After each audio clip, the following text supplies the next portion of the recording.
His latest book, 500 Days, Secrets and Lies in the Terror Wars. One of the most interesting accounts in your book is of President Bush trying to persuade, then President Bush trying to persuade French President Jacques Chirac to support U.S. military action in Iraq.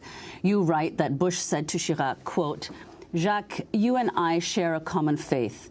You're Roman Catholic, I'm Methodist, but we are both Christians committed to the teachings of the Bible. We share one common Lord." Bush goes on to say, quote, "Gog and Magog are at work in the Middle East. Biblical prophecies are being fulfilled. This confrontation is willed by God, who wants to use this conflict to erase his people's enemies before a new age begins." End quote.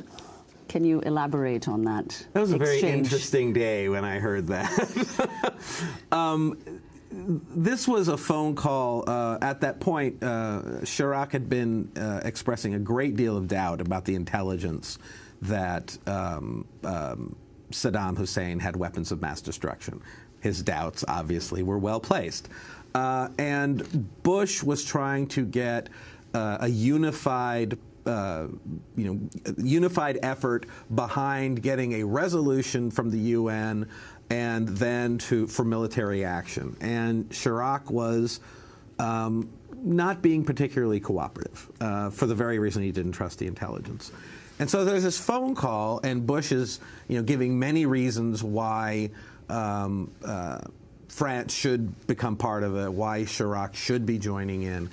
And he's not having a lot of success. And suddenly you shift into this religious conversation.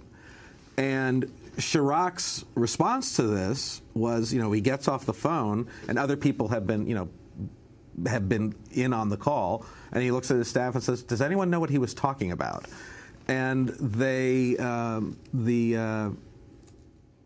his administration, someone there reaches out to an expert on the Bible in Switzerland.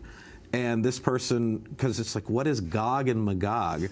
And this person writes up a report for, I just say this and it's surreal. He writes a report for the French president explaining these biblical terms that were cited by the President of the United States in this national security conversation.